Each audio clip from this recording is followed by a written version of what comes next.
se a gente parar para pensar, é da vontade do Senhor o casamento. Sim. O Senhor deseja que constituímos família, Sim. família é plano do Senhor. Lógico. Porém, eu costumo dizer que a gente pode errar muito na vida, Uhum. mas a gente não pode errar com quem a gente vai casar. Uhum. Então, precisamos pensar bem, colocar diante do Senhor em oração. E depois que casou? Aí depois que casou, temos que buscar o Senhor mais em oração para ele transformar o nosso coração pecaminoso e o coração daquela outra pessoa. Aí não pode, que também é não pode ficar mais pecadora. pensando assim, se eu tivesse escolhido outro. Não pode. Não pode. Agora, Depois que casou. casou é essa e investir nela, né?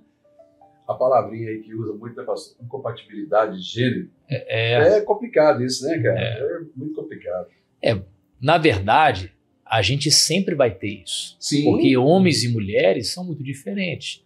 Na verdade, as pessoas são diferentes, né? Agora você tem lá 3 filhos. Imagino que os 3 têm características diferentes. Com certeza. Né? O pastor Fernando tem uma por enquanto, né? Por enquanto.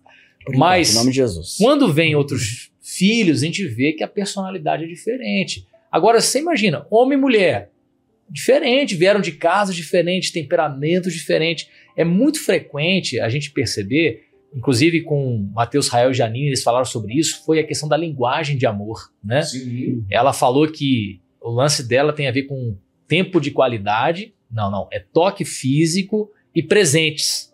E ele não tem nada a ver com isso. Então ela dava um presente, ele ia lá na casa dela, aí ela dava um presente para ele, aí ele ficava com ela e deixava o presente para trás. E ela ficava com raiva, porque parecia uma desfeita, mas na verdade é porque ele não dava bola para presente. Consequentemente, ela esperava ser presenteada. E já que ele não liga para presente, ele também não tinha essa ideia de dar presente. Então, muitas vezes, erra aí, né? Em atender a necessidade de um, atender a necessidade de outro, e isso é importantíssimo. Pois é, pastor. Nós precisamos procurar motivos para ficar casados, né? Lógico. O tempo todo. O tempo todo. Se nós queremos ficar casados, nós precisamos procurar motivos. Sim. Nosso pastor fala que o casal, quando a pessoa é bem casada, ela aprende a engolir faca, né? Engolir fogo. E às vezes a gente não engole o sapo, né? Engole o prédio todo, porque eu quero continuar casado com essa pessoa. E bem, né? E bem casado. E bem casado. Bem casado, exatamente. E às vezes, só voltando aqui um pouquinho a respeito dos jovens adultos, a gente tem acontecido muitos casamentos de jovens adultos, né? Graças a Deus. E a gente tem orado para que aconteça mais. E a gente Eu já fiz alguns. Pois é. E a gente precisa olhar e ver falar isso, né? Porque são culturas diferentes. Sim. Cada um vem com uma bagagem de cultura e aí pode dar um choque. Principalmente se já foram casados anteriormente, porque às vezes pode achar que aquela pessoa que está namorando, vai casar agora, seria a mesma que teria casado. Então, existem algumas coisas que precisam ser vistas. Agora, a palavra do pastor Fernando foi perfeita, né? Quanto mais a gente está perto de Deus, mais a gente consegue entender a vontade. Tem um texto de Tiago que é aplicado para tudo na vida. Casamento, seja com quem quer casar, Sim. seja com quem está casado. Que é Tiago 1,5 que fala: se algum de vocês tem falta de sabedoria, peça a Deus que a todos dá livremente, de boa vontade, e lhe será concedido. Então, se a gente precisa de tomar uma decisão, como foi a pergunta, né? Quando saber se estou pronto, se não estou pronto, se o desejo é genuíno, se não é, peça sabedoria a Deus. Então, essa proximidade do Senhor, né? De buscar na presença de Deus e dizer: Senhor, qual que é a sua vontade para a minha vida, né?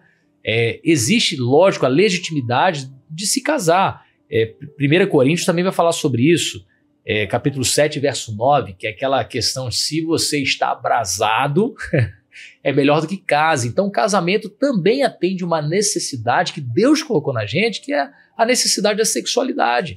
Então, se isso é uma coisa de grande tensão, o casamento é o caminho para poder cuidar disso também.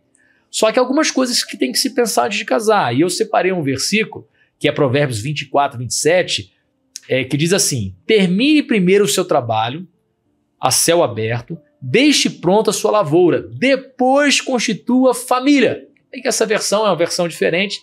A NTLH fala algo parecido.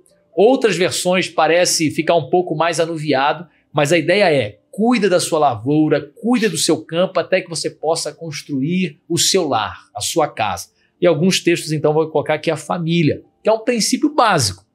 Quem casa, ditado popular, quer casa, né? Então, quem casa precisa ter condições, inclusive financeiras. Como é que é isso aí para os casais jovens que estão começando a vida agora, a questão financeira, eles estão bem? Como é que é a geração, pelo menos na oitava? A gente tem uma amostra na oitava, né? A gente não sabe do geral, mas na oitava. Isso é um desafio e a gente rompe com algumas barreiras e preconceitos, porque tem as questões que a gente já falou. A idade para casar. Se você casa muito jovem, você ainda não conseguiu adquirir essa... Você casou com quantos anos? Eu casei com 24. E você, pastor Léo? 21. Tô ganhando, hein? Casei de 20 para 21.